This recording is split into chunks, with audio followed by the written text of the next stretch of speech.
तो हेलो दोस्तों, welcome to आईडियस institute. तो भाई कैसे हो? आई हो बच्चों के, ठीक है।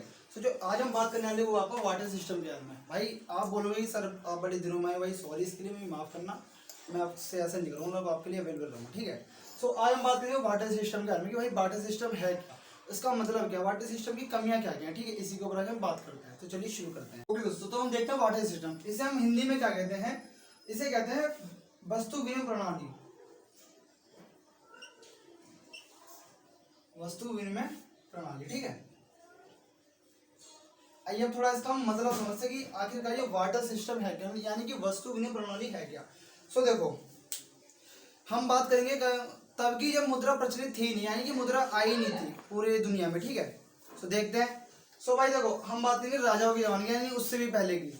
तो भाई उस समय आप सोचोगे भाई एक्सचेंज कैसे होता था, यानी कि विनिमय होता कैसे कैसे था। तो भाई उस समय जो एक्सचेंज होता था वो वस्तुओं के बदले वस्तु होता था। यानी कि मान लीजिए मेरे पे पेन है और ये मेरी आवश्यकता है, मतलब मेरी नहीं किसी और की आवश्यकता, बट मेरी आवश्यकता क्या है? कॉपी है, ठीक है। मेरी आवश्यकता कॉपी है, तो मुझे कोई ऐसे व्यक्ति को ढूंढना पड़ेगा कि जो मुझे कॉपी दे और बदले में उसे पेन दे सकूं, तभी ये वाटर सिस्टम कहलाया जाएगा, ठीक है।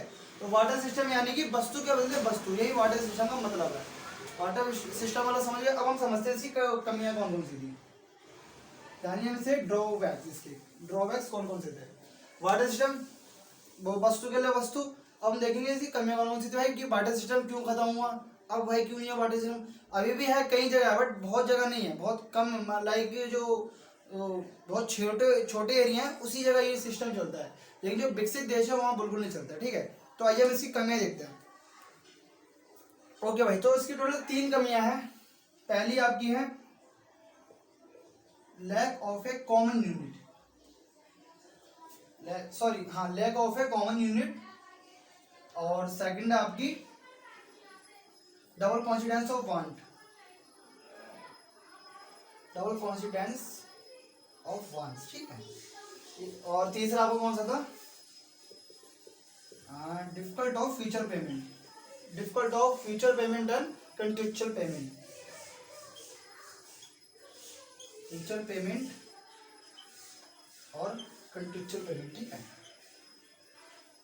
ये 3 पॉइंट्स हैं जो इसकी कमियां थी, हमें बताते कि भाई वाटर सिस्टम में ये कमियां हैं। पहला आपका lack of a common unit, Hindi में यानी एक वस्तु का सामान्य अभाव, एक वस्तु का सामान्य अभाव।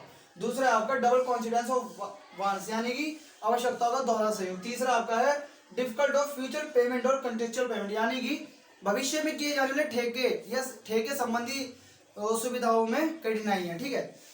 तो एक्सप्लेन करते हैं। पहले हम देखते हैं आपका lack of a common unit, कि lack of a common unit क्या है। एग्जाम्पल के तौर पर बताऊंगा, लिखते जाना समझते जाना, ठीक है। इसका हिंदी में क्या था? सामान्य, किसी वस्तु का एक सामान्य भाव, यानी एक वस्तु का, मान लो मेरे पे पेन है, आप इसे कितने का बताओगे भाई, कितने का होगा ये बताओ? 10 रुपए का, है ना।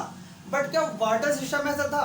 भाई वाटर सिस्टम में तो भाई मुद्रा थी ही नहीं, तो हम किसी को हम कैसे बोल सकते भाई 10 रुपए को। हम वाटर सिस्टम में क्या करते थे कि भाई इस पेन के बदले मैं किसी से गेहूं लूंगा या कुछ चीनी लूंगा या कुछ और ले लूंगा, ठीक है। उसी वही वाटर सिस्टम में होता था। तो इसमें क्या है? लैक ऑफ ए कम्युनिटी, यानी कि आज की डेट में आपके पास एक 5 लाख की गाड़ है, वो गाड़ी है, ठीक है। 5 लाख की कोई कार है आपके पास, वो हम बाटर सिस्टम में उसकी कितने रुपए की कीमत होगी? सोचो सोचो भाई, आपके पास एक 5 लाख रुपए की कार है और आज से कई हजारों साल पहले, यानी कि राजाओं से भी पहले जब मुद्रा थी नहीं, तो आपकी कार की कीमत क्या होगी उस समय? उसकी कीमत मैं बताता हूँ, उसकी कीमत होगी आपकी बैल या गाय के बराबर, गाय या बैल। अब बोलोगे सर यार ऐसे कैसे हो सकता है, गाय या बैल तो आज डेट में एक 2 लाख की आ जाती है ना, बट गाड़ी 5 लाख की। मेरे भाई उस समय भाई वस्तुओं का वो ज्यादा जोर नहीं दिया जाता था। उस समय ये था कि जिस व्यक्ति की जितनी बड़ी वस्तु है उसे उसके बदले उतनी बड़ी वस्तु दी जाती थी, ठीक है, ना कि कोई पैसा।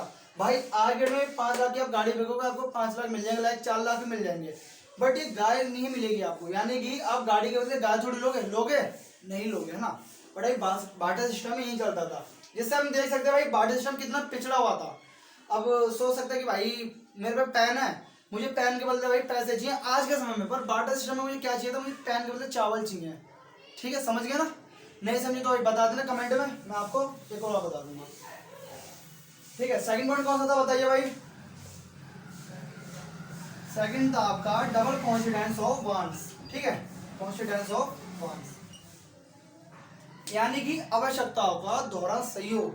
अब भाई देखो मान लीजिए, तो उदाहरण दे रहा हूँ, ठीक है, एक पर्सन ए है, ठीक है, लिखते जाइएगा, एक पर्सन ए है, एक पर्सन बी है, या हम इसे एक दो भी कह सकते हैं, बट हम ए और बी लेंगे।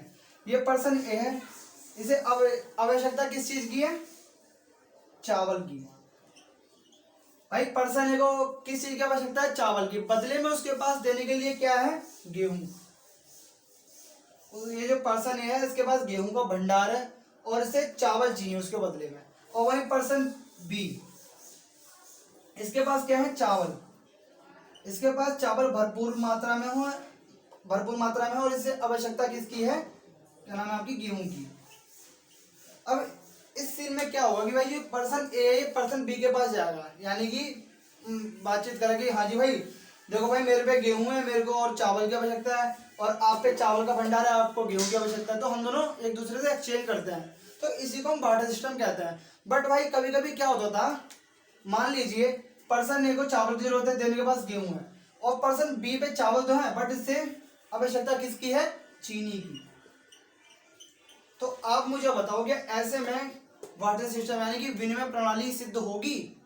आई होप नहीं होगी, क्योंकि भाई देखो विनिमय प्रणाली का मतलब ही यही है कि जो दोनों की आवश्यकताएं हैं उन दोनों का मेल खाना, ठीक है। अब भाई देखो इसकी आवश्यकता चावल है, इसकी चीनी है, और इसके पास गेहूं का भंडार है, इस पे चावल का। आवश्यकता भाई बिल्कुल मैच नहीं खा रही है, तो इस स्थिति में भाई वाटर सिस्टम काम नहीं करेगा, ठीक है। यही था डबल कॉन्फिडेंस ऑफ बॉन्ड्स, यानी हमें एक ऐसे व्यक्ति को ढूंढना पड़ता था जो हमारी आवश्यकताओं के अनुसार हमें चीज दे और हम उसकी आवश्यकताओं के अनुसार उसे चीज दें। जैसे मैंने बताया था भाई पर्सन बी को गेहूं की जरूरत है तो वो इसके पास जाएगा, ठीक है। ऐसे ही वाटर सिस्टम कहलाएगा। अब हम तीसरा पॉइंट पे बात करते हैं जो था आपका डिफिकल्ट ऑफ फ्यूचर पेमेंट और कंट्रेक्चुअल पेमेंट, यानी कि भविष्य में किए जाने वाले ठेके या भुगतान आदि संबंधी में कठिनाई है, ठीक है। तो देखते हैं, सॉरी हाँ, डिफिकल्ट ऑफ फ्यूचर पेमेंट और कंट्रेक्चुअल पेमेंट, ठीक है, यही है, ठीक है। यानी कि भविष्य में ठेके संबंधी भुगतानों में किए जाने वाली कठिनाइयां। अब आप एक चीज सोचिए, आज के समय में, ठीक है, आज के समय में आप एक लेबर चौक पे जाते हैं, एक लेबर लेके आते हैं एक दिन के दिहाड़ी पे, ठीक है। आप उसे एक दिन का कितना देते हैं? 800 रुपये दे रहे हैं ना आप उसे एक दिन का। मेरे भाई उसे आप 800 रुपये दे रहे हैं, वो आपके पास क्यों आ रहा है कि भाई बंदा मेरे को फ्यूचर, भाई शाम को मेरे को वो बंदा 800 रुपये देगा।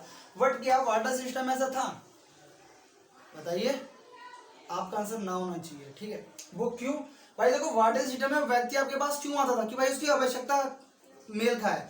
भाई देखो मैं तुम्हारे, मान लो कि मेरे को किसी चीज की आवश्यकता है, मैं वाटर सिस्टम को एग्जांपल के तौर पे, मतलब वाटर सिस्टम की बात करें, ठीक है। मान लो मेरे को आवश्यकता है किसी भी चीज की, मैं आपके पास आया, मैंने बोला कि सर मैं आपके लिए ये काम कर दूंगा, आप मुझे ये दे दो, तो फिर ये थोड़ी कि आप मुझे पहले मुझसे काम करवाओगे बाकी शाम को दोगे।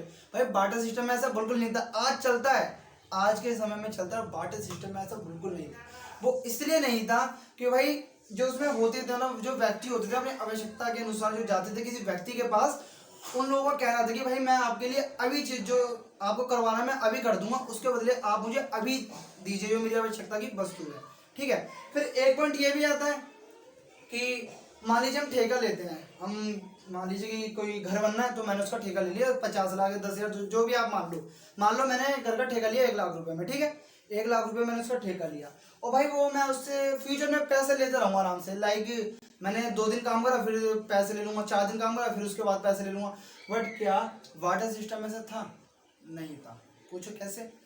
सबसे जो पहला जो पॉइंट है ना वो यही था कि जो वाटर सिस्टम में चीजें थी ना या गुड्स थे, जो चीजें या गुड्स थी ये लंबे समय तक चलती ही नहीं थी।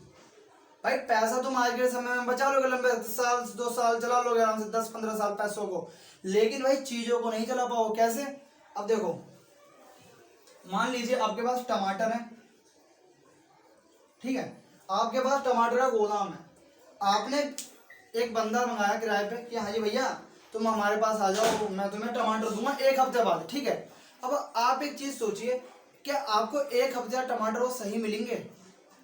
आपका आंसर नहीं होना चाहिए कि भाई आप ये सोचिए, जिस समय में नहीं कोई फ्रिज था नहीं कुछ था, तो उस समय कितने टमाटर चल जाते, जैसे 2 से 3 दिन नहीं चल पाते ना। तो बस समझ जाइए, ठीक है। बाकी मैं एक और एग्जाम्पल देता हूँ।